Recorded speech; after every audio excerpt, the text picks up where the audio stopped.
Clerk, I'd like to call the meeting of the Community Development Recommending Board for February 25th to order. Yes. And we are in compliance with the open meeting law. Yes, we are.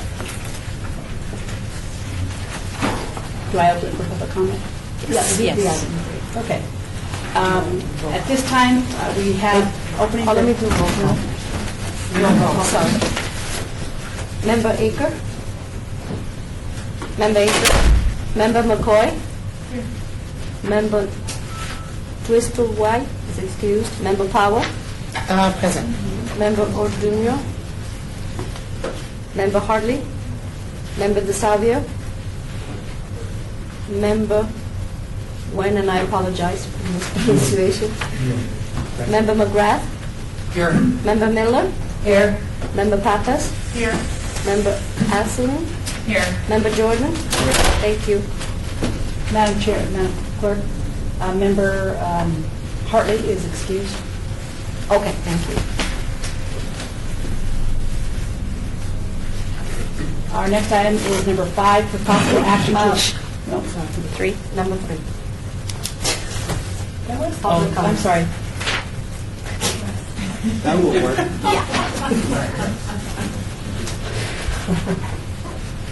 Item number 3, public comment during this portion of the agenda must be limited to matters on the agenda for action. If you wish to be heard, give your name for the record. The amount of discussion as well as the amount of any time any single speaker is allowed may be limited. Do we have any public comment at this time? Seeing none, we're going to number 5. For possible action for, Even though I have roll call, if you want to introduce yourself. oh, that's probably a good idea. I am Sean Bolster of the City of Las Vegas Parks, Rec, and Neighborhood Services Department. I am the administrator of the CDBG Public Service and HOPA program. With us we have Tara Omer with the City of Las Vegas Parks, Recreation, and Neighborhood Services Department, and I'm the administrator for the Emergency Solutions Group. And I am Chief Deputy City Attorney Terry Ponicello. I will be your legal advisor for the board, and assisting me will be Deputy City Attorney Bob Sylvain, who will be coming here to the meeting later today. And I am Angela Crowley with the City Clerk's Office. Now, can I do 5? Yes. For possible action to approve the final minutes by reference of the regular meetings of February 19, 2013, February 26, 2013, February 28, 2013, and March 5, 2013. Member Pappas? I'd like to make a motion that we approve the minutes as presented. Member Miller? A second motion. All in favor? Aye. All opposed? Let the record show that we have a unanimous vote and that there are 1, 2, 3, 4, 5, 6, 7, 8 board members present. Our next item is the discussion for possible action on the election of chair, vice chair, and second vice chair. We can open the nominations. The board themselves make those nominations. Member McGrath? Thomas J. McGrath, I would like to nominate Audrey Aslan as co-chair. Member Pappas? Member Pappas, I second the nomination. Okay. Do we have to vote first, then discussion? I think you can go ahead and vote, Okay. unless you want to slate. It's a second. Why don't we do the whole slate, the vendor package? You wanna do the this? whole slate and then Okay. vote for everybody, and we'll see if there's anybody else interested in positions. Makes sense to me. Okay, so we have Audrey nominated for co-chair. Who would like to be nominated or considered for chair? I'd like to nominate, Rodney Jordan, member Rodney Jordan, I'd like to nominate Roxanne McCoy, member Roxanne McCoy, chair. Member Pappas, I'll second the nomination. Okay. Any discussion? Good. All in favor? I don't have enough. No. Oh, I'm sorry, alternate co-chair. Sorry. Any nominations for alternate co-chair? To Vendor Pappas, I'll nominate Tom McGrath as alternate co-chair. Very good. And second? Constance McCoy, second. Very good. Now, Why don't you repeat the motion of all The motion is to have Roxanne McCoy, member Roxanne McCoy is our chair, member Audrey Aslan is our co-chair, and member Tom McGrath is our alternate co-chair. All in favor? Aye. All opposed? Let the record show that it was a unanimous decision.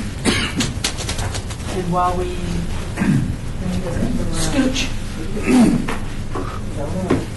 so we'll just have member McCoy and member McGrath swap spots.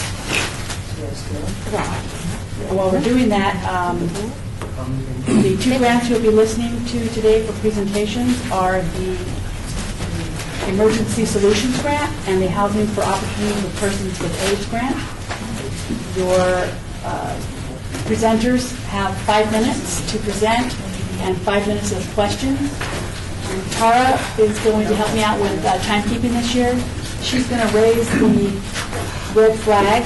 And do we have all the presenters here? I believe we do.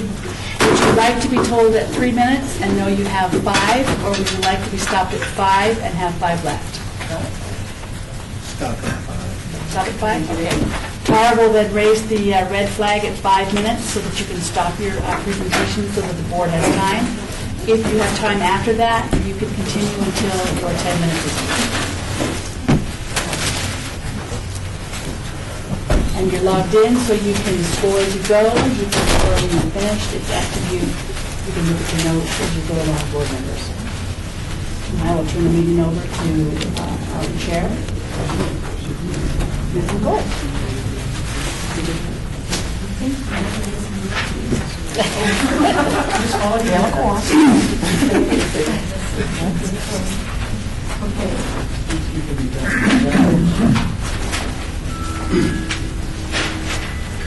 So you're at number 7.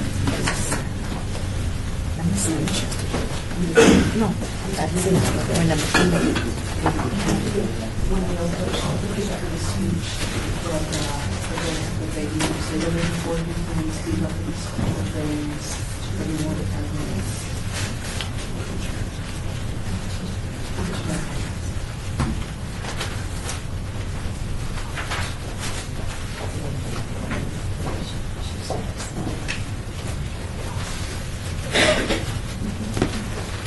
So we're going to move to item number 7.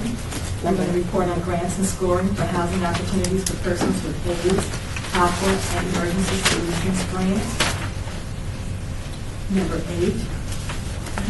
We're going to report on housing opportunities for persons with AIDS, HOPWA, applications submitted by AIDS for AIDS of Nevada, Community Counseling Center, Golden Rainbow, Help of Southern Nevada, and Women's Development Center. Number 9. Madam Chair, Tom Bolster staff, you're going to call the representatives from AIDS for AIDS Nevada to come to the podium. Could I have the representative for AIDS Nevada come to the podium, please?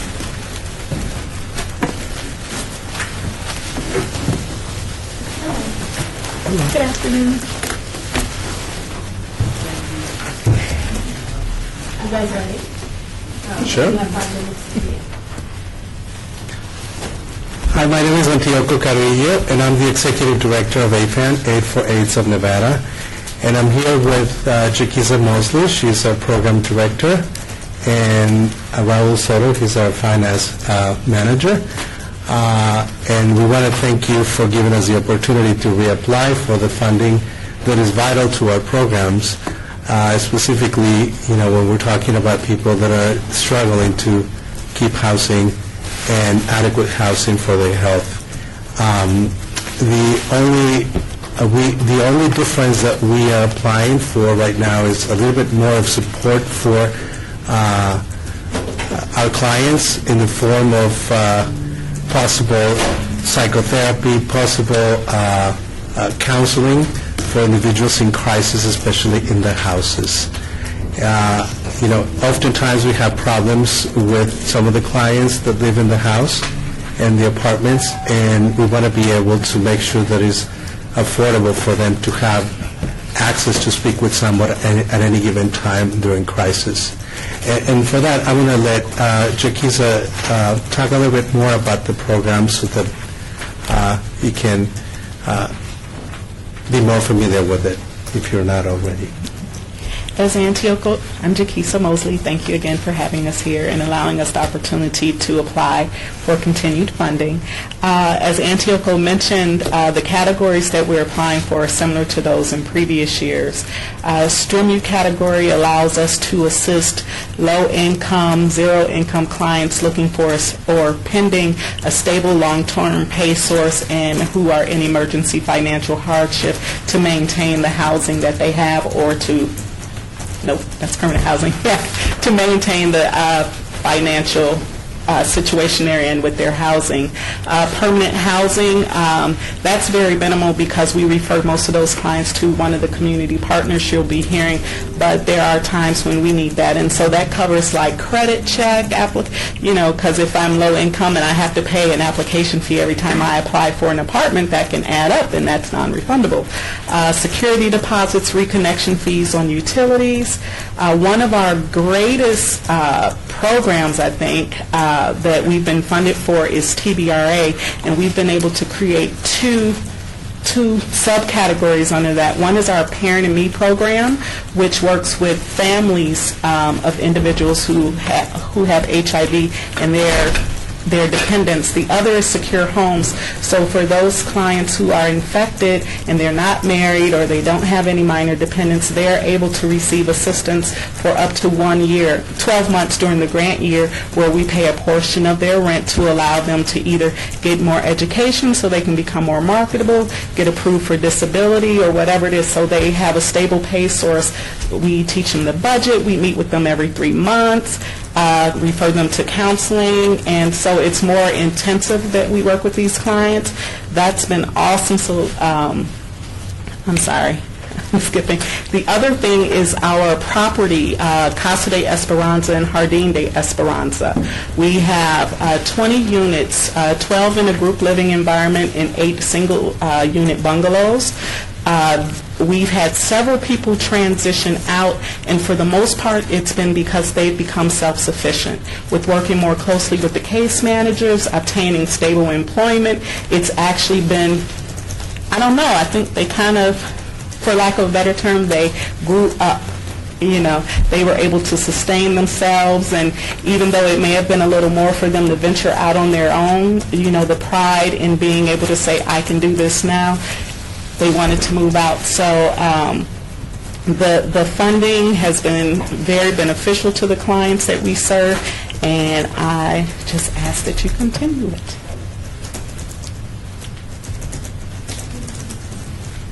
And I'm Raul Soto, I'm the manager for finance. To expand on that STRIMU program, I know the question had come up, and Sean brought it up to our attention, is why did we jump from 65 anticipated clients to 90 anticipated clients for this grant year? And that's a simple explanation. That number 65 was derived during a reporting year where the agency experienced some fiscal challenges, and so they were unable to offer clients some STRIMU help because of that fiscal challenge. And so they were referred to our partner organizations for that.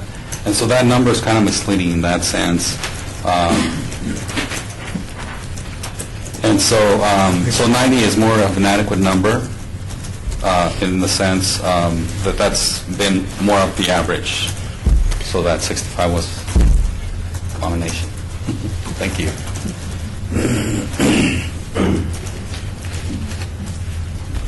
The board have any questions?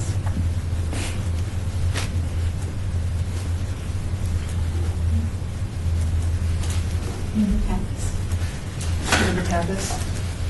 First, I want to really compliment you on your partnerships, and you really listed them out really well on your application, and that's something that we've been focusing on a lot in the last couple of years, and it's nice to see that you've listened to it and listed that out. Your pre-application shows funding that from Ryan White, but your actual budget doesn't show that funding. Is there a reason? Are you getting that funding? Are you applying for it?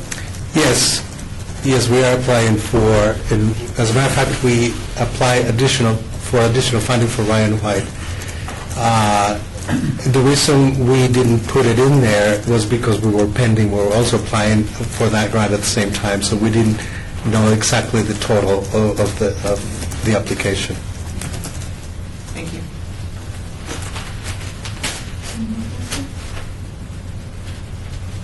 Madam Chair and Board, Sean Bolzer, staff, one of the things that I forgot to do with our budget for this program for the agencies, and AFAN is the only agency that applies for STRMU funds, is I forgot to put a line item, so they included the amount they were going to use for STRMU throughout the budget.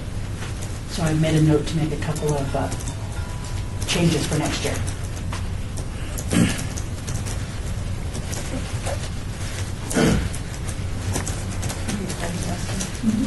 Since Devinder Pappas, since we have a few minutes, are we seeing any abatement of, or are the numbers of AIDS patients still increasing the way they were? I remember a couple of years ago that the statistics were that they were increasing more in seniors.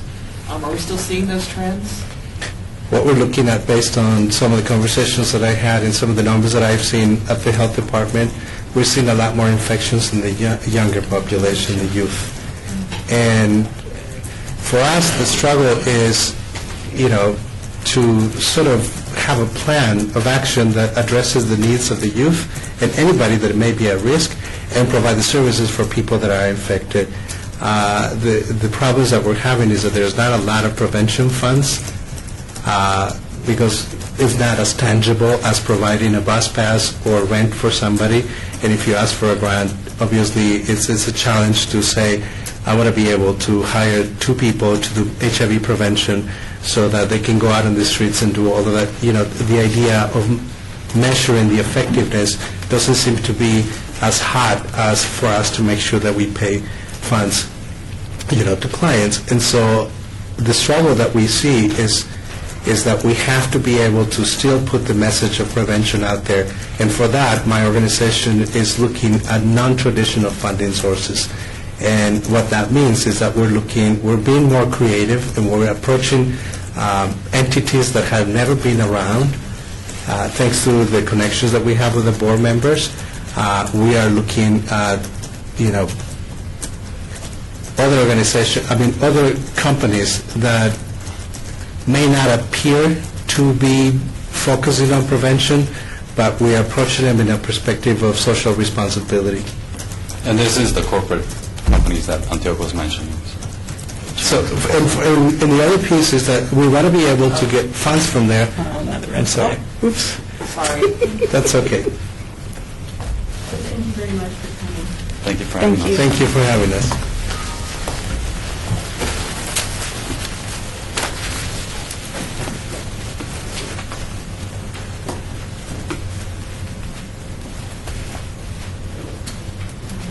Could we have Community Counseling Center come up, please?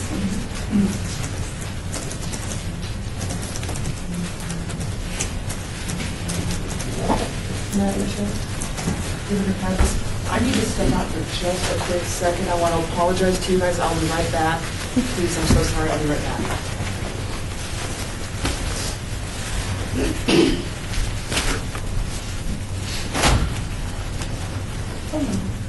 Will you state your name and the record and you will begin?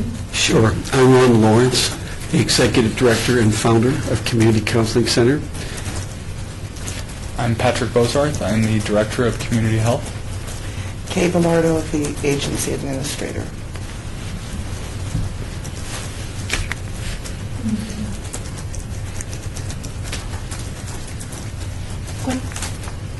May we start? Yes. Okay. Community Counseling Center has been providing mental health and substance abuse services for people that are HIV positive for 23 years. We are nationally accredited by the Council on Accreditation to provide mental health and substance abuse services. And of course, this year, we're actually asking a little less funding from HOPA. And the reason for that, we've actually eliminated almost a whole position. And the reason for that is we went down from about 132,000 to 82, is because of the inception of the Affordable Care Act. We've spent the last 2 years preparing for the Affordable Care Act, and many of our clients are now signing up for Medicaid, and we're Medicaid providers as well as providers for the HMOs that facilitate Medicaid intervention. The program that we have is very important from the standpoint that there are two major goals. One, of course, is to reduce the incidence of illness, and we all know that substance abuse services and mental health services help increase well-being, and of course that has a spin-off to the public health system in that these folks tend to be less of a burden financially on the public health system. So basically mental health and substance abuse services are a no-lose proposition. The other thing is that people that are well tend to refrain from spreading the disease, and of course there are many antecedents to spreading the disease. Certainly substance abuse is the biggest one, but individuals that are depressed also have a tendency to have impaired judgment and so on and so forth. So we make sure that people are reaching their maximum state of wellness. What people get when they come to Community Counseling Center is a quality assessment. We want to see exactly what's going on as far as substance abuse and mental health impairments are concerned, and we develop a very precise treatment plan to help that person arrive at a higher level of functioning. Basically, our testing at the end of our program, or when somebody's been in therapy for a long time, is based on the American Psychiatric Association, and their latest tool is the Diagnostic and Statistical Manual number 5. Which is very effective. So we look at those things to see how well people are doing and what we yet need to do in improving their treatment plan. I would say that over the years we've made a significant impact in the lives of people that are HIV positive, and also a significant impact in the community, because quality treatment is certainly prevention. And it's always been one of these things that we've been proud to do for the past 23 years. The other issue is that families are affected as well as all significant others. And one of the things that we want to make sure of is that everybody's on the same page as far as prevention and treatment is concerned. So we do work with the families. And another huge advantage for our agency is that we also now have 4 psychiatrists on staff. When I came to you last year, we had none.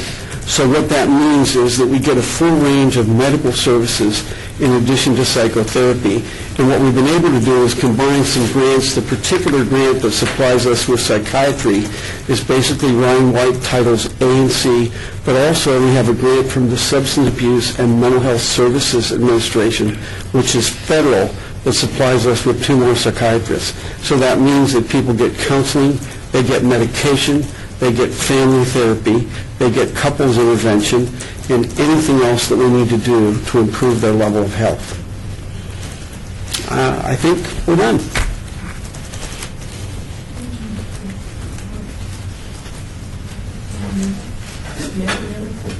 Thank you, Carmen Miller. I know it's not probably a moot point, but I always like to get it on the record. Obviously, you follow the protocols for the American Counseling Association in alignment with the other things that you fall under that scrutiny? We do, and in addition to those protocols, we look at the National Association of Social Workers, and we look at the American Association of Marriage and Family Therapy, all of which we are members of. And the other thing is that we keep our therapists very up to date on the latest methodologies as well. Thank you.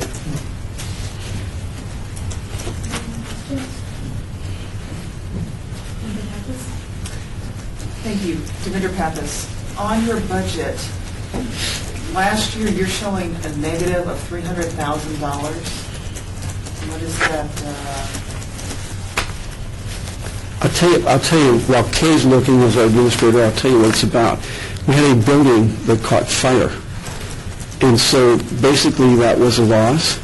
And on the other side of that, we have a plus of something like $1.3 million because HUD was kind enough to give us a new building. And so that's what the $300,000 was about. It was a loss. And everybody looks at it and says, oh my God. But you know what? It's all been evened out thanks to insurance and all the things that people use to even those kind of things out.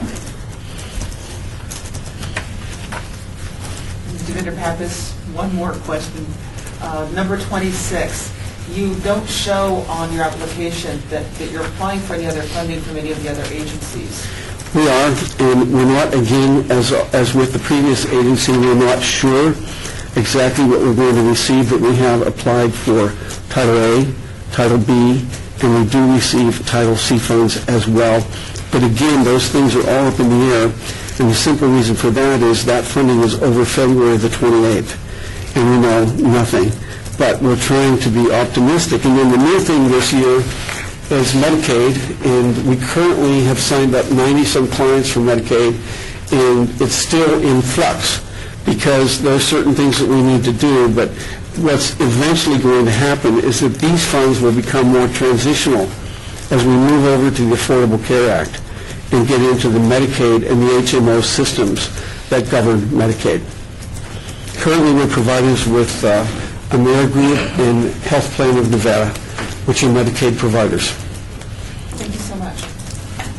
Madam Chair, for the board's edification, I guess, Part A, Part B, Part C are all parts of the Ryan White Act. We like our acronyms.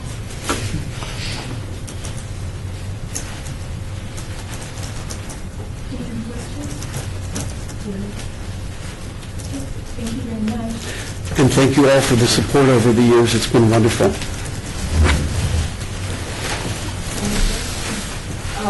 Director Pappas for Sean Lister.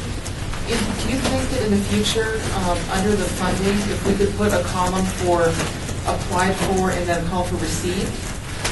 As far as the ultimate funding, like what they're getting from Ryan White or from Clark County or whomever? Do you think that's possible? We kind of had that in the budget before, but it made the budget. I'm not on the budget, just on that question 26. Sure. Just on that one question, then we would know. I would know. See, that's my favorite question. Yes, I'll email you. Thank you. Next we'll have Golden Rainbow.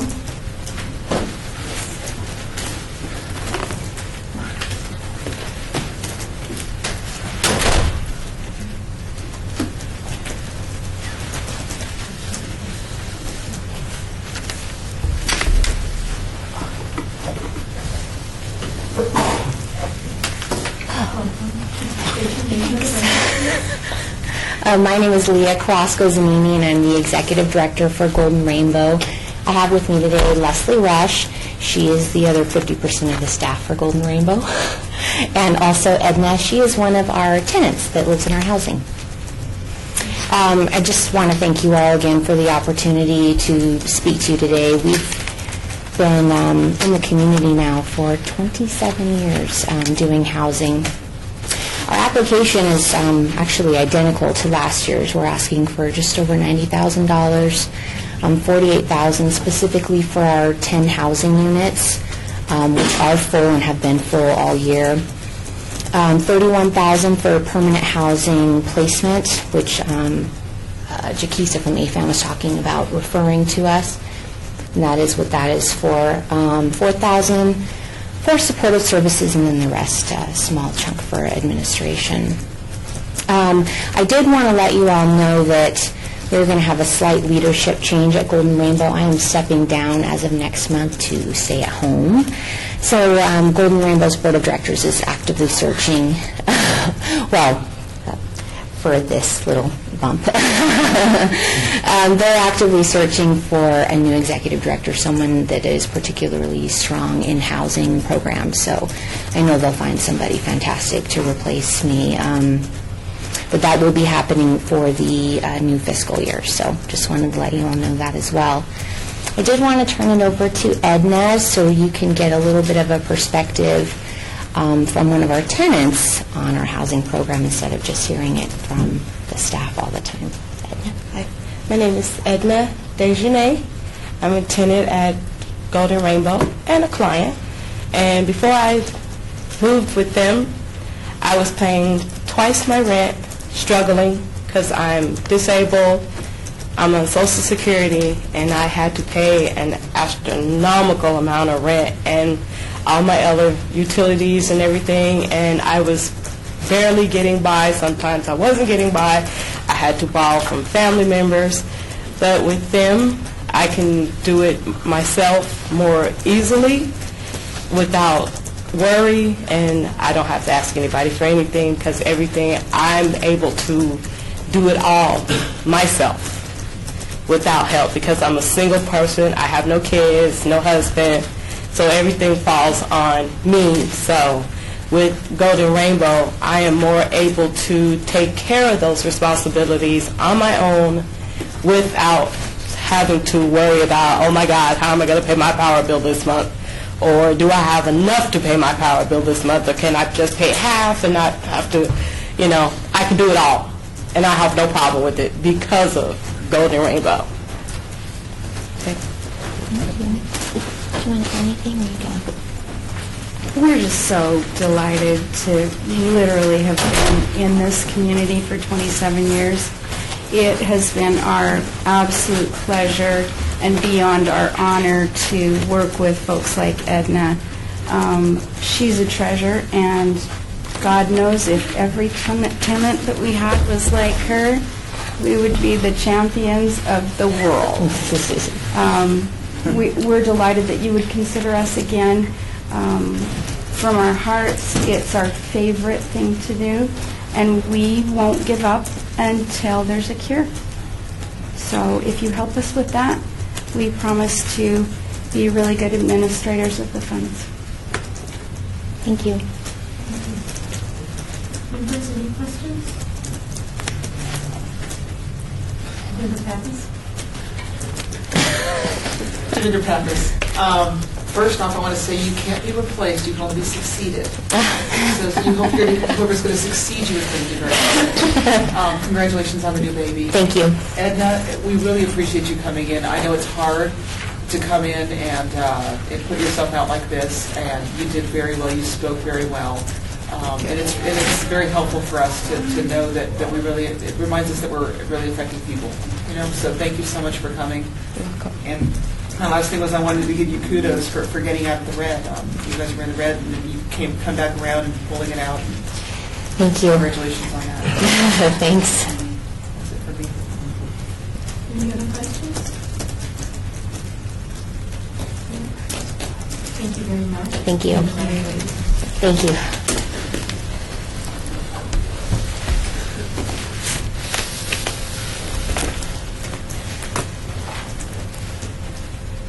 Madam Chair, Sean Bolger, staff, just a reminder for everybody coming in, if you turn your phones to vibrate or no sound, that would be awesome.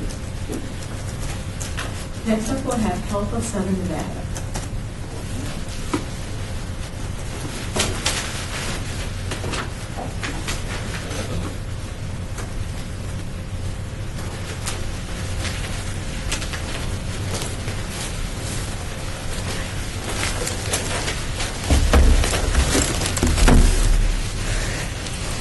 Thank you. Would you speak your names and your titles for the record, please? Kelly Robson, Chief Social Service Officer for HELP. Shelley Torres, Chief Financial Officer for HELP. Jennifer Barcelona, Emergency Resource Manager, also at HELP of Southern Nevada. I'm going to turn it over to Jen and let her. Thank you for having us here today. Our Emergency Resource Services has several different programs within the department, but for Hopua, we provide case management and supportive services for the clients. With our supportive services, it is in the form of food cards to help to meet their dietary needs. Clients can come in every 3 months to access the services, and with the case management, we review their housing plan, review their receipts for their previous purchases, and help to make sure that they're purchasing the food that is on their dietary plan that they've received from one of the other service providers. Typically, it's AFAN or Golden Rainbow. We also have wraparound services that we offer to them. Help of Southern Nevada is a trusted partner and a certified site for the SNAP application. So while clients, if they don't already have food stamp benefits, we're able to help them with that application to get them those benefits, to help them in the interim. In addition to that, we also do the Energy Assistance Program applications to help them with their utility bills, and we offer rent and utility assistance to those clients that are currently struggling. If they're appropriate for our TBRA program, which is our New Path program, then we'll refer them over and help them with housing if they're not currently housed.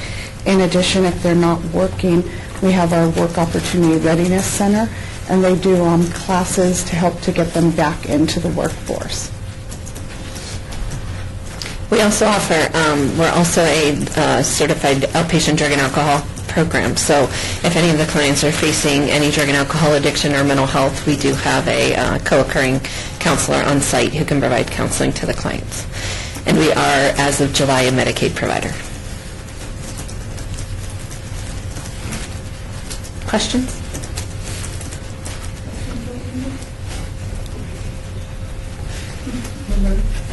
Miller, Ben Pappas.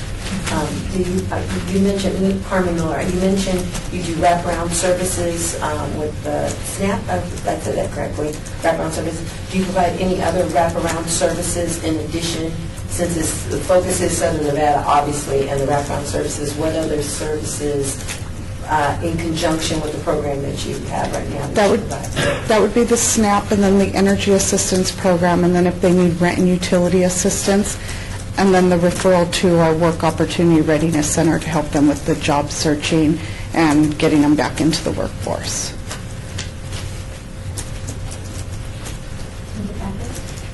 Mr. Pappas, just a real quick comment. Appreciate that you're getting funding from other agencies, and also kudos to you for coming out of the red. It's hard when you're nonprofit. On your 3-year funding, I noticed you have 0 listed at the end of this fiscal year. Is that just because you haven't reached the end of the fiscal year yet? Yes. So where do you project, where do you think you're going to be, or is it too early to tell? It's too early to tell because we're still getting foundation grants in and we just don't know yet. Thank you. Any questions? Thank you.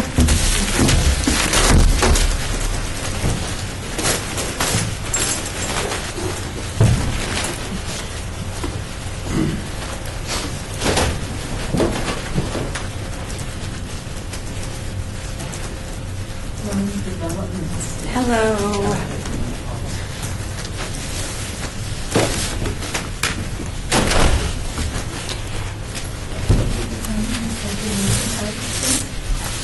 Hello, I'm Tina Prieto. I'm the Executive Director of Women's Development Center, and with me is Bridget Clarity, and she's our Resource Analyst Manager. We come to you today again as for our 13th year, and for the last 12 years, we'd like to say thank you to this committee and to the City of Las Vegas for providing us the opportunity to serve the HOPWA population. We actually have numerous units that we can go ahead and that are available and that we have placed the residents in. So it's safe and sanitary, and we have that control where we know that we do our own property management and anything that they need. But anyway, so we're able, as well as this year, we've had a couple incidences where one of our tenants was ran over. She was at work, and she was smoking a cigarette out in front of her place of employment. A car came up and actually hit her. So that changed all the dynamics, and so she needed more time to recuperate, and she couldn't, pay her portion. So we have the advantage to where we can go ahead and waive that. So that's one benefit. But also that we appreciate the fact that they're not housing burdened. And Sean had emailed all of the agencies and given us the opportunity to go to a training in Canada. And one thing that we learned, and we thank you so much for doing that because it was a great opportunity, we learned that the number one thing that we were taught is that it's, without being the housing being burdened of that cost, they are allowed to have access to health care. And we all know with right now the climate how important it is to have that access to health care. Also, Secretary of Housing was here a couple weeks ago, and Sean Donovan had invited us and numerous other nonprofits to sit on a committee where he wants us to assign one person that would know the system for Nevada Health Link to be able to hook them up. And so housing is just so important that we see their health improving and all the services that they need. And now I'll hand it over to Bridget. One of the main focuses of our grant is housing stability. It is critical for this population as it is with anyone else. And as Tina said, it's easy to say safe and habitable housing, but we go in on a consistent basis. We do site inspections of the properties to make sure they're maintained in a superior condition. We're in the units to make sure that smoke detectors work, air filters are changed, and that the condition of the apartment is appropriate. Each client is assigned a caseworker who is not a medical caseworker, but more of a person who deals with housing issues. And if I can say, we are dealing with a population who has demonstrated high-risk or at-risk behaviors. That doesn't end just because they get into permanent housing. We have to help educate and coach and help them resolve problems productively and that type of thing. So we are constantly active with that resident to help make sure that they maintain the housing. We help connect them to other services. Sometimes they feel like they're healthy enough and they don't need to maybe access medical or this or that, and we're there to encourage them to re-engage or stay engaged in services so that they do stay healthy. We have maintenance technicians that are available to our clientele 24 hours a day, 7 days a week, 365 days a year, so the maintenance issues can be addressed. We develop WDC housing plans with each resident that comes into the program that helps to talk to or to address issues such as paying rent on time, maintaining their leases, following the rules of the lease, and so on and so forth. And I'm happy to say that 88% of the people that we serve are compliant, do pay their rent on time, and are meeting all of their obligations through the lease. We have residents that have been with us 70% or 1 to 3 years. We actually have 10% that have been with us 3 to 5, and we've had a couple that have actually transitioned out of our Hopwell housing program into our regular affordable rental program because they are employed and earn enough that they were able to do that. Yeah, that's it. Let me interrupt. So the 30% that we calculate would have been higher, and so they're able to just go ahead and get it at the regular affordable rate that we charge. And one of the things that we have been able to do as an agent, thank you, to do as an agency is to spearhead the Hopwell Roundtable meetings that are attended by all of the other funded agencies, and they're done every other month. And it's really helped to pull us together, and we've been able to staff different issues and resolve client problems, so that's been very productive. And we'll open it to questions at this time. Yes. Member Powell, I just had a question about housing. Has your agency ever worked with any other ones like Habitat to house clients permanently? Sure. And after you're talking about how we have rehab and different things, yes. Actually, I just did, I'm not going to say who because, it's now on the, but anyway, we were just selected, and over $10,000 will come into us, which is not the first time. Last year, we had about $12,000 come to us, and they rehabbed properties, but there are many people in the community because we have been here for 20-some years. I've been with the agency 22, Bridget 17, 18. So they know that we are stable and not going anywhere. But they put in new air conditioners, new hot water heaters, everything. And we try to do that first. Again, it's pricey. We want to maintain the properties, and we go in, like Bridget said, every month. So we change the batteries, we check the filters, we do all that continuous. But for rehab, we have some of the big developers here that do take us, and every once in a while, about 6 months ago, they picked 2 apartments, and we tell them which ones. And they go in, and they bring all the team.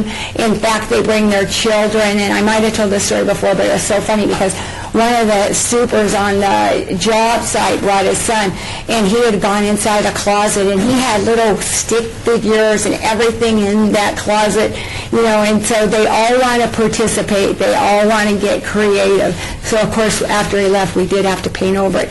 But his son, so they bring their kids because they want that community involvement. They want to show, as all of us, we want to show that it's important to give back, and that's how we all make a difference in our community. So, yes, you're right, we do. Director Pappas, thank you guys again for coming and for all that you do for the community. I'm looking at your budget, the 3-year budget plan, and the last 2 years you're in the red, it's gone down. But your budget for this year is higher, and you of course don't have your numbers yet, but what are you doing to get those numbers down so that you're actually in the black? Actually, what you're looking at is depreciation. That is what causes us to look like we're in the red when we're not. And years ago, up to a couple of years ago, we didn't even have to put depreciation, but because of GAAP or whatever it's now called, the accounting terms that I'm not too familiar with that. But yes, GAAP. it's depreciation. But they then go ahead and say it's depreciation, and it's just like driving a car once it's off the. Absolutely. Thank you so much. Thank you again. Thank you. Thank you again for having us. Thank you. Madam Chair, your next group of folks are going to be the Emergency Solutions Grant. You want to take 5, you may, or keep going, it's the board's pleasure.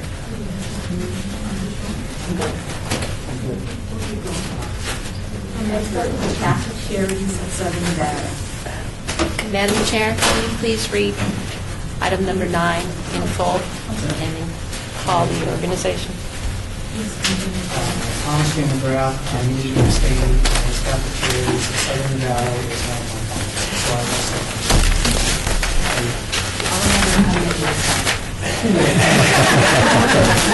That's terrible.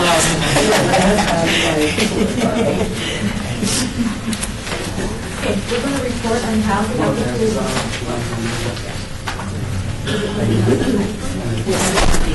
Report on emergency solutions grant applications submitted by Catholic Charities of Southern Nevada, Nevada Community Associates, Salvation Army, and West Care, Nevada. So, we have Catholic Charities there. Good afternoon, and thank you for having us. We appreciate all the support you've always given us. My name is, Steve Merriweather. I'm the Vice President of Plaza Services at Catholic Charities. With me today is Jennifer Olson, our Senior Grant Accountant, and Crystal Jones, who is one of our clients and residents in our Homeless to Home program. Today we're before you asking for the $121,000 to benefit both our Homeless to Home program as well as our lead dining facility. And as you're probably aware, the Homeless to Home is a rapid rehousing program that I'm going to have Crystal speak about here in a minute to get families into. Currently, we have 27 families, which accounts for about 63 individuals that are in that program right now. We moved in 7 last week. We're going to move in another 8 this week. We're going gung-ho on that to get as many people in as we can. Our dining facility that we're going to also asking for money for currently serves an average of 600 meals a day. That's free meals complete.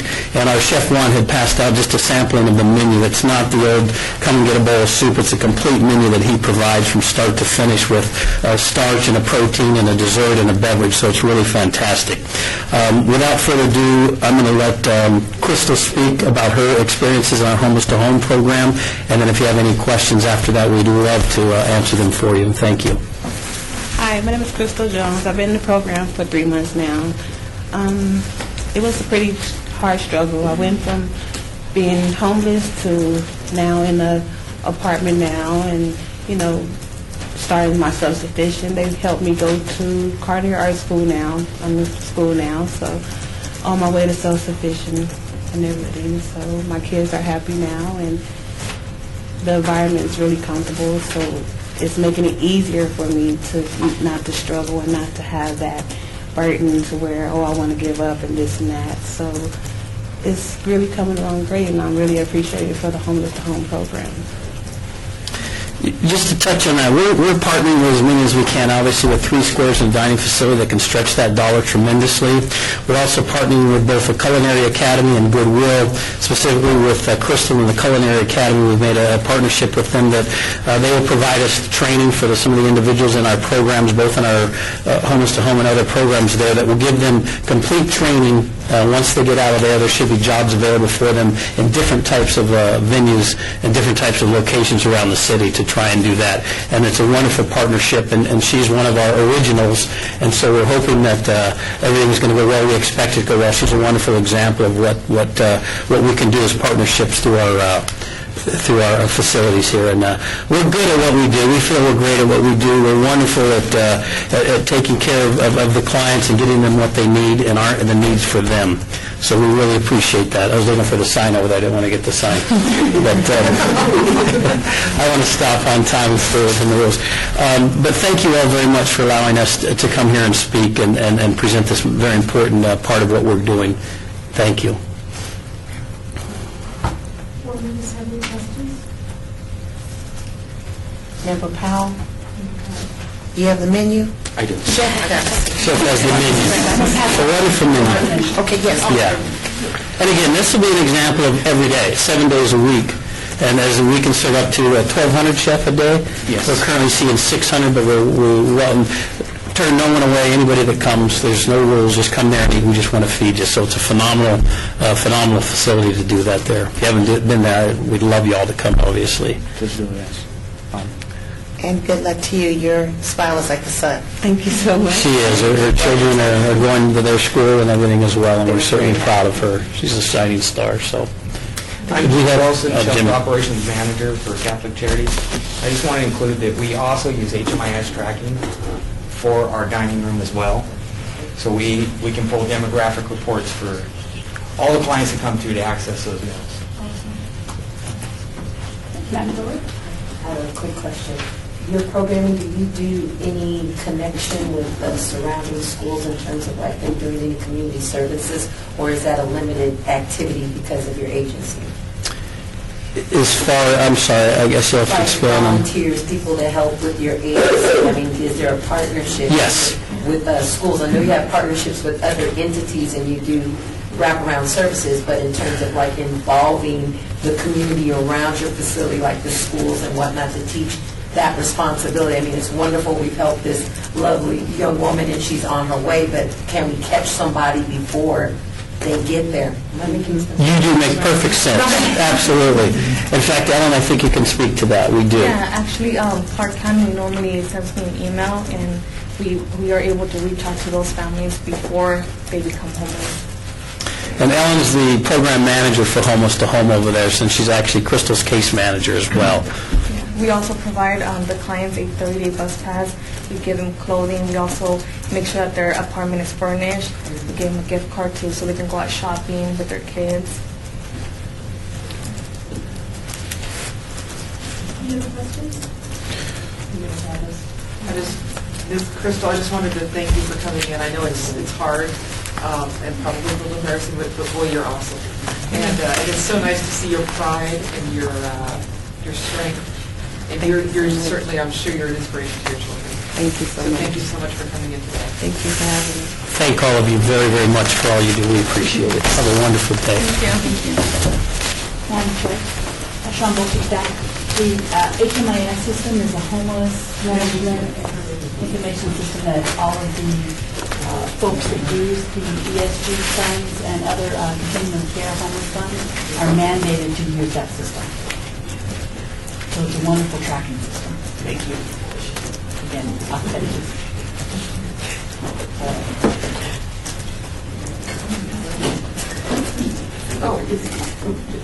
Menus. Oh, wait, you left the menus on the menu. No, he's back there. Those are your copies. No, yeah, a big stack of them. Oh, yes. Thank you so very much. Oh, that's right, we gotta get Tom. I'll go get Tom. He's going to have lunch with her. Don't tell him I forgot him.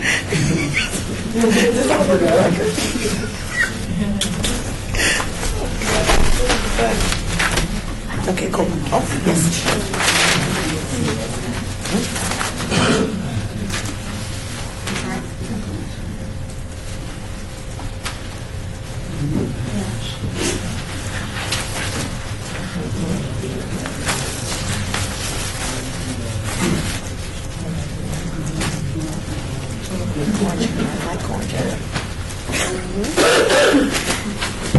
Beef burgundy. That's what I'm talking about. I apologize. Ask that question again? What is your final actions, but some of the clients, refer to actions? Oh, if you look at our documents, there's a three-year plan, and that's what I'm looking at, so I can kind of see the trend. Looking at budget as well. Are we on the record or off the record? We're on the record, sorry. Next, we'll have Nevada Community Associates, Inc.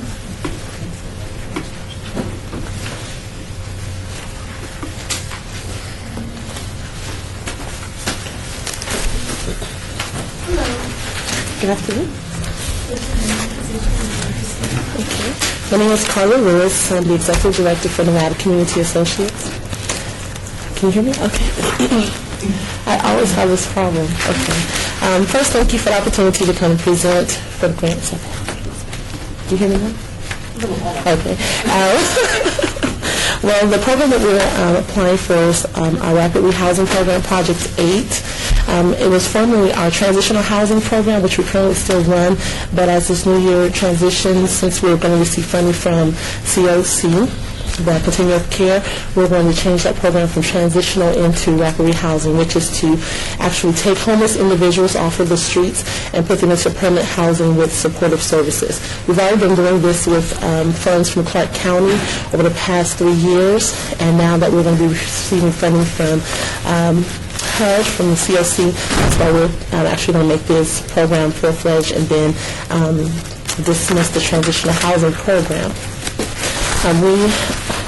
In this program, we provide the permanent housing as well as supportive services such as assistance with bus passes, assistance with case management. We have intensive case management. We also have been approved through HP for Medicaid, so we can provide counseling services also. So those are some of the services we do, but we also have partnerships with other organizations throughout the community, such as Nevada Partners, G&J Family Life Centers, a few names escape me. Actually, with WDC, where we'll be placing people in their permanent housing.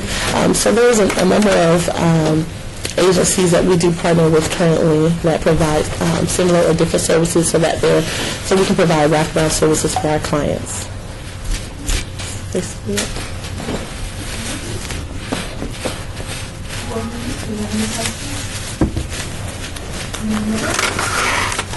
Maybe it is, but and I guess after the consider funding history, what was the request? What was the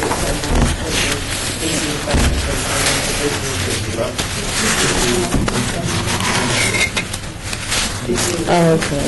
I see. I put it on the budget, but it's been on the first page.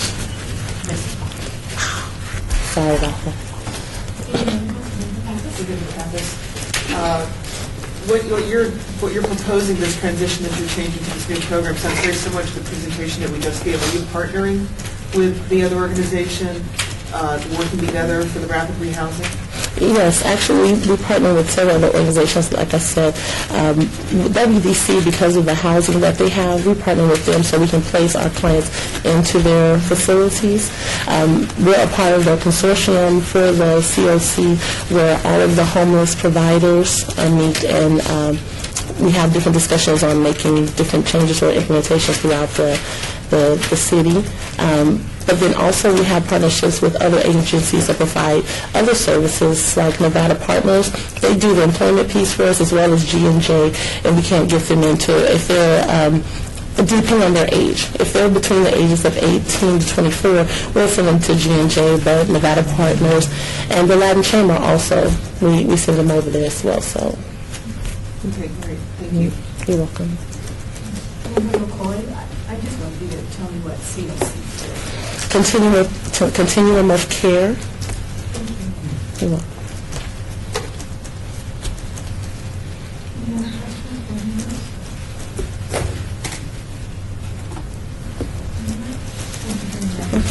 you.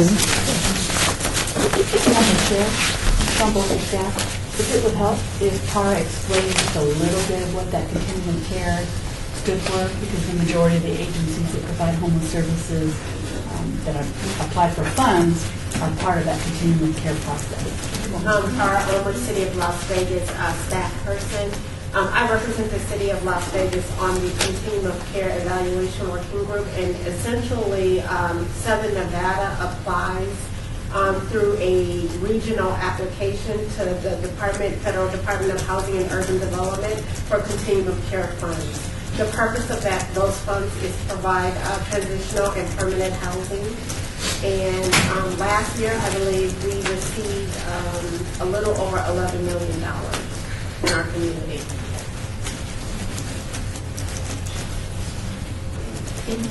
Also, can the record reflect that Bob Sylvain has joined us as our city attorney?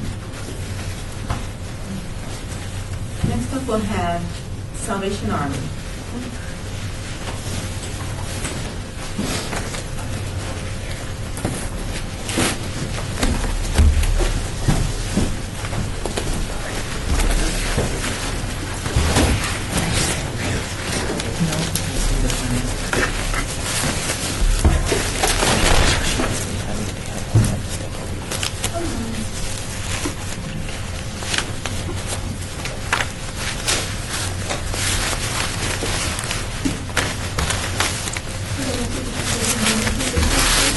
I'm Philip Holland. I'm the Director of Social Services for the Salvation Army. This is Bernadette Basilio, our Family Services Manager. This is Levon Lewis, our Business Director. And this is Nikki Hewis, our Guest Services Manager.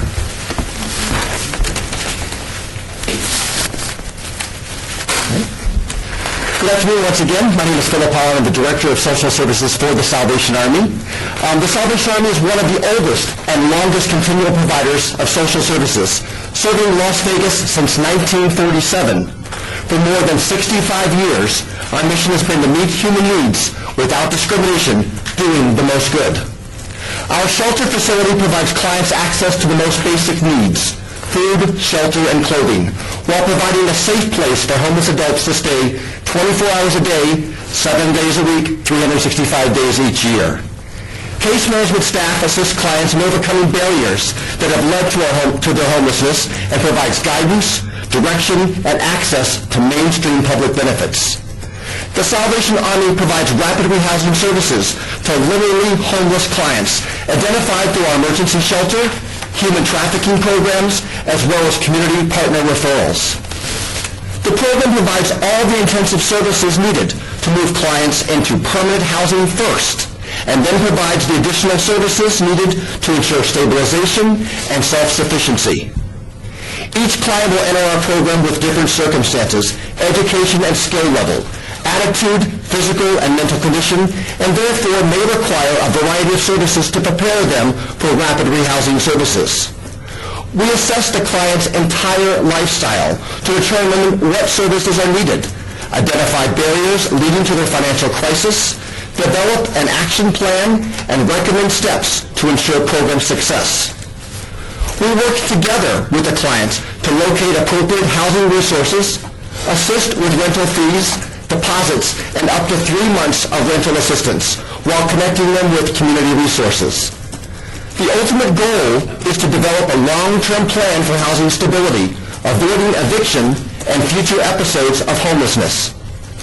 Our Family Services Division, which currently serves more than 8,000 households annually, representing more than 40,000 individuals, strengthens and unifies families who are in financial crisis through homeless prevention services.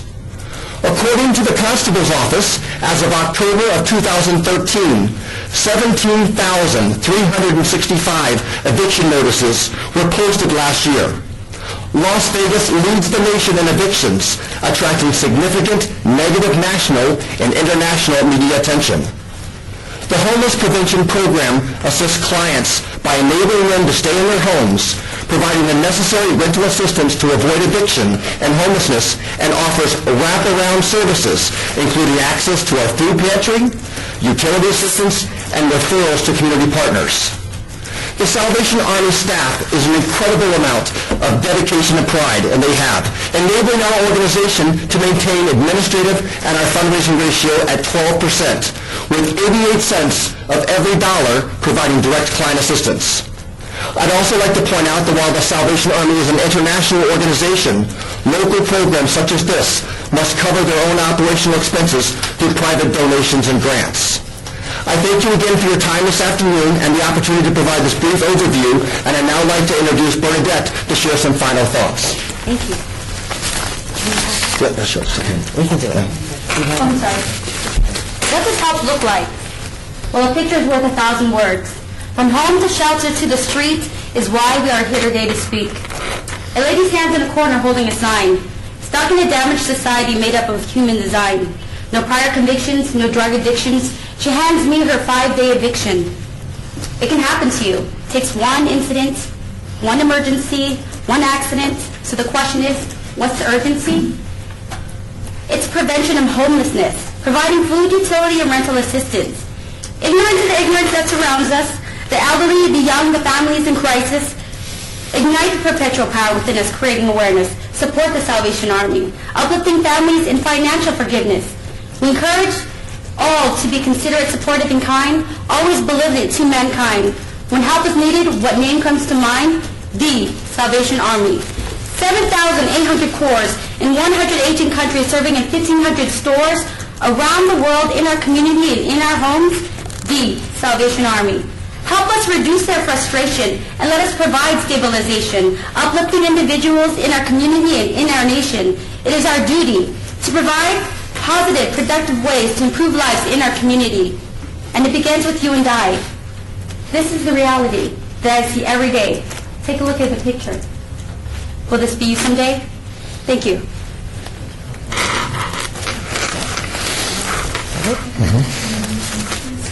Okay. Do you have any questions? Thomas J. McGrath, just a comment. Philip, it's terrific to see you. You did great work at Catholic Charities, and I know you're going to continue to do great work at the Salvation Army. Thank you.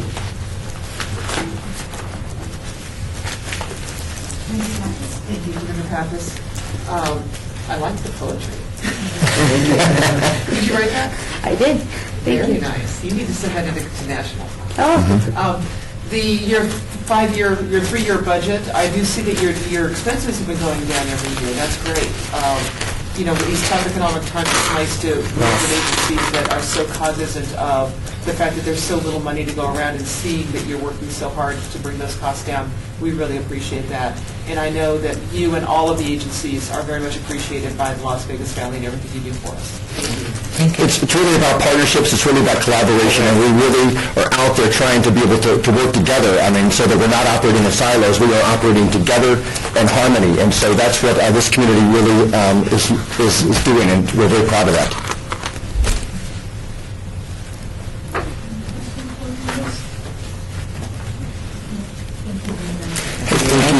Thank you.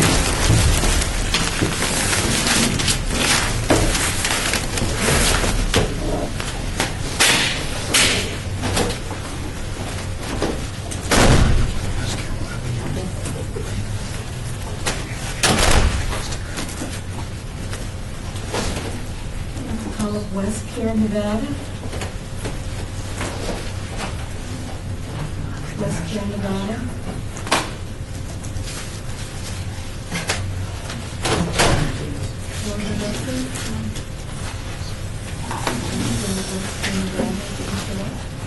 They're supposed to be here at 4:10, so we're...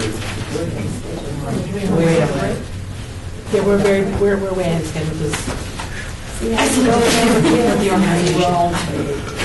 Let's do it right. Madam Joseph, Thank you. You're welcome. Authority behind that. I didn't break it. Although nobody can.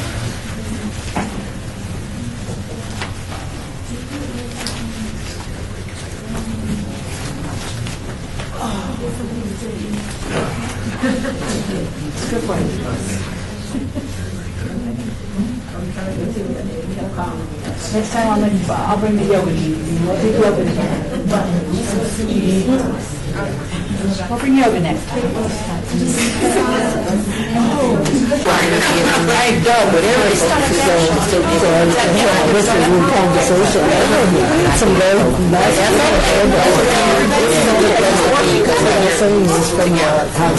I don't think I'm serious. That's somebody else that's that's really scary stuff. She spoke to Verla today. Yes. She said Verla's doing very well. Oh, good. She is.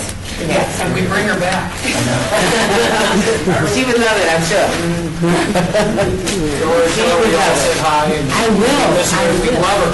She was great. While I was sitting here, as a matter of fact, when I got up and answered the phone, went outside, she was calling. Yeah, it's too bad you didn't say where you were, because that would have, well, it might have been good that you didn't say where you were. I don't know. Ms. Girl. Yeah, she shut me down a couple times. Ready to get started, Madam Clerk? All ready. Oh, you know Verla. She says, get back on the record. I'm like, Back on the record. It is now 3:51, and I'd like to welcome Leslie Gaynor to Nevada. Would you state your name for the record, please? My name is Darlene Terrell. Okay, so we've put in this application, but I want to kind of start and preface a little bit about West Care, Nevada. So West Care has actually been in business 40 years in this community, and 25 of those years we've actually run our youth emergency shelter. So we're very proud of the fact that we have saved thousands of children who have come in for services for abuse and neglect, runaway, homeless, abandoned, trafficking kids, prostitution. We also have kind of a unique feature in our shelter where we have an attached detox unit. So if the children are within a vital range for social model detoxification, our staff are actually detox technicians so that they're trained to do the vitals, temperature, respirations, blood pressure, to make sure they stay within a range that's safe for them to be with us. Otherwise, we're calling the ambulance, to put them into the hospital for medical clearance, and then after that is received, they can come back to us for further intervention. So we've been doing the accommodation for the last 16 years, which is really a benefit for our runaway homeless youth, especially because there's so much substance abuse in the kids that are coming in. Initially, the shelter was kind of put together back 25 years ago because there was a real need for kids to have a place to go 24 hours a day for immediate needs being addressed, mental health issues, substance abuse, conflicts that are going on in the homes, abuse and neglect issues, just a safe place to go. So we did open up. I'm really proud to say that probably 75% of our referrals are really driven by law enforcement. So we do have an administrative order that's on the book that actually tells the policeman not to bring them to detention unless they have enough points to be admitted for delinquent behavior. So when they come into us, we get very little information. Usually we have a child with maybe a garbage bag of belongings and nothing else. So they come to us with very little, no binders, no history, no biopsychosocials. So we really have to start from zero, and work our way up to find out why this child is not in a home, why they can't be there, and what we can do to help reunify them. I think the biggest thing for me is that we serve ages 10 to 17, boys and girls both. The younger they are, the sadder it is, because, who would ever think that a 10-year-old would need to be in a detox bed? But they do. And most of the kids are reporting between 6 and 8 that they're starting their alcohol and drug abuse for many reasons. Because my friend wouldn't lie to me. This is a good time. We need to do this. I trust them. But they just don't even know what they're taking in. So we have to do a lot of education, whatever they've been using, so that they kind of get an understanding of, no, this is really a danger for you, and, it's going to make more legal issues for you, more problems for you to go, and have a normal, healthy teenage life, So I could tell you years of stories because 23 of the years I actually ran the shelter. So I've got probably, on average, 3,000 kids a year that have gone through there. So, I've dealt with just about every scenario that's been seen, and I probably witnessed more than what most people would want to see. So I really understand the hazards that the children are into. We are accredited also, which I think is really phenomenal. We have CARF accreditation, so we meet all the standards for the Commission of Accreditation for Residential Facilities. And we're also SAPTA certified to do the drug and alcohol, and we have the BHCQC licensure. So we're very credible in that respect. We do have contracts with DFS, also for emergency services for the foster care youth and the kids that are in placement. So if they're moving up levels of care or coming down levels of care, we can provide that respite for them until another permanent place can be found for them. We also have a DJJS contract, Department of Juvenile Justice, so that if the kids don't meet the criteria to go into detention, they can be sent over to us for the intervention so that we can get them reunited and back into their homes. We also back up Child Haven. We have a lot of Child Haven kids that are coming in constantly. So we help them work with the 24-hour receiving team and take their kids because we're admitting 24 hours a day.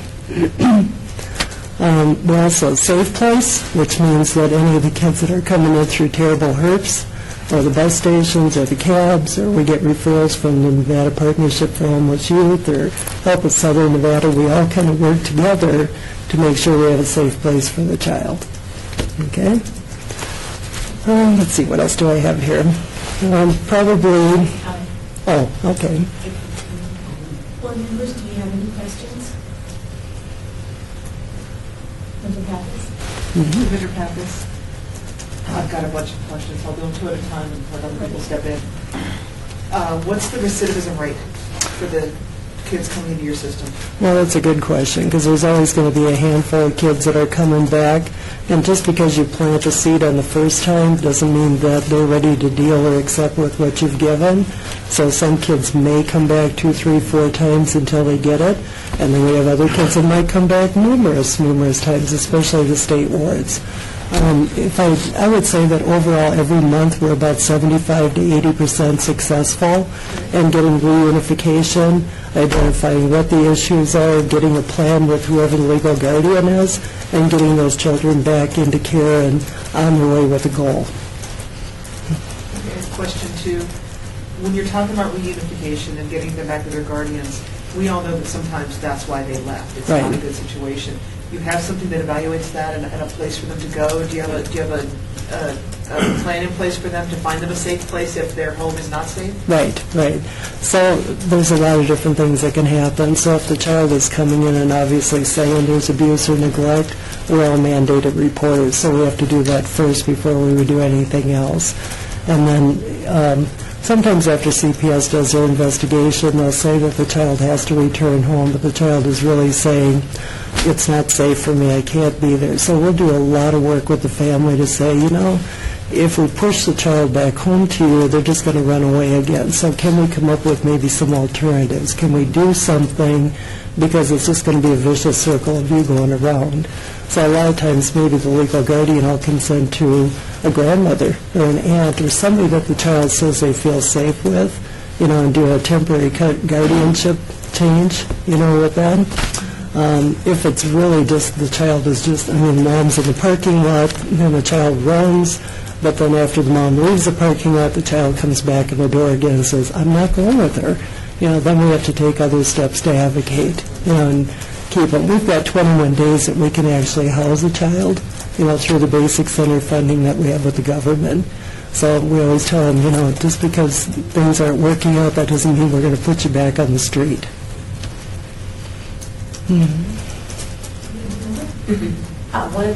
Carmen Miller, one of the agencies, you do a lot of, obviously, community work. Is one of those agencies also the center The center, The yes. Center for, Right. yeah, Mhm. a lot of, we just had the conference here, the Human Rights Campaign Uh-huh. conference here, and they were very prominent feature, and one of the conversations was about being homeless and about not being able to go home and other issues. Right. Mhm. Director Pappas, on your budget, you have, you're showing pretty significant revenue less expenses. How are you covering those? Well, we've got to match our grant of coming in here. We do have our Child Haven money that's coming in the cash, so we would utilize that, 100%, so we can support this. The grant that we're requesting from here for the $20,000 is really to support and enhance our case management and our discharge planning, so that we can do even better job with the children that are coming in.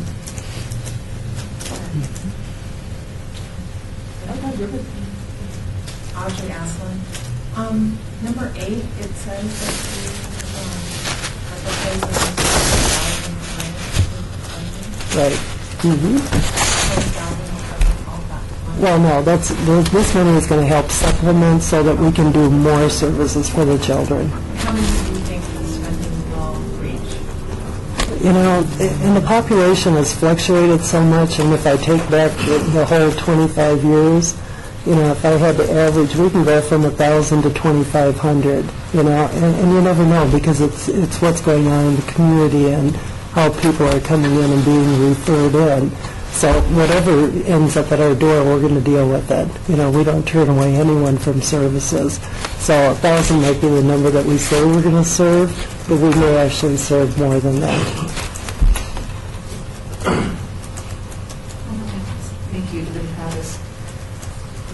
What's your, you said 21 days. Do you have a psychologist or psychiatrist on staff? And what do you do to get the kids back into school?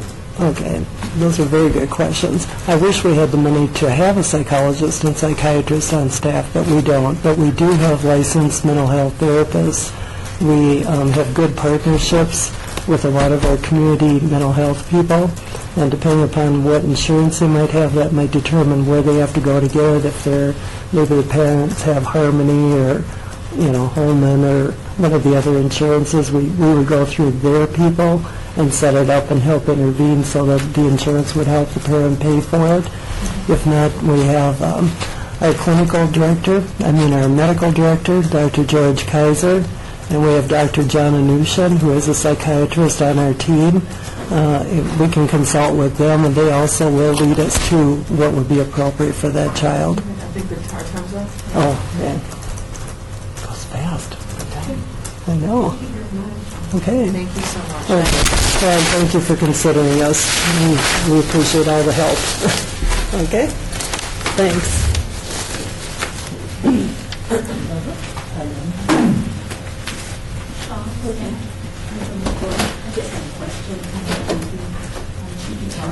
A lot of initials like AC something. Is that what it was in? I'm sorry, say the initials again. I'm sorry, HC, W, what was it? BHC? PHC, Project Homeless Connect. Oh, it was PHC. Or is that what you said? Let me clarify. The PACQ is the state licensing that all the agencies that provide mental health, drug and alcohol, respite, on-site, they have to go through the state licensing process to get their state license to run their facility. And SACTA is a certification, it's a substance abuse treatment certification in the state.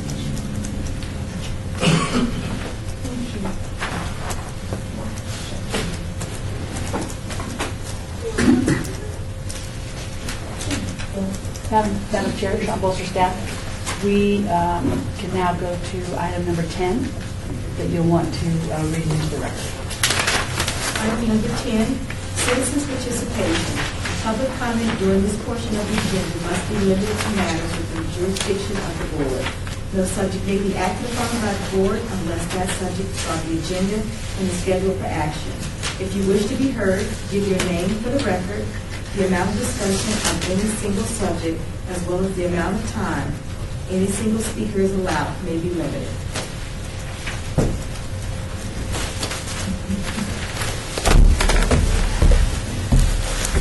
Good afternoon once again. I'm Philip Holland with the Salvation Army.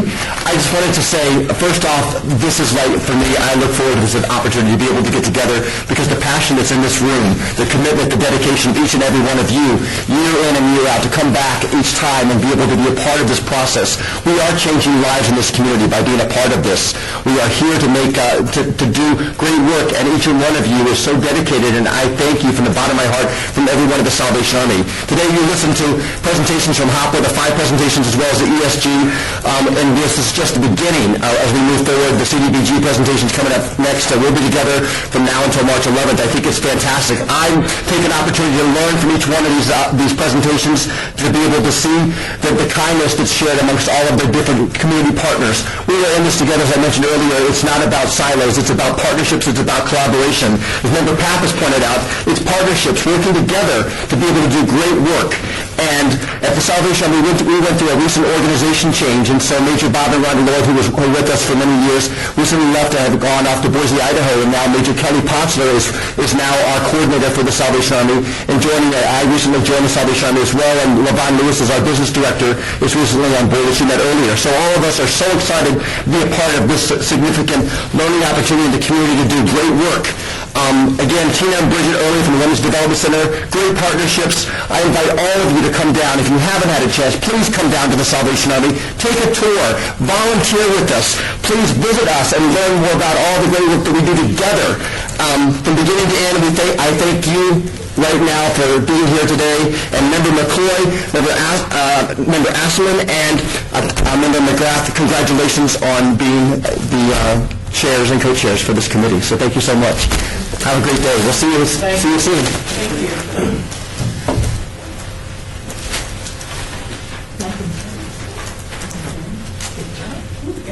To Member Pappas, I'd like to make a motion to be adjourned. Second. Some bullshit staff, you don't have to do that. Oh, we don't? We used to have to do that. I know we do.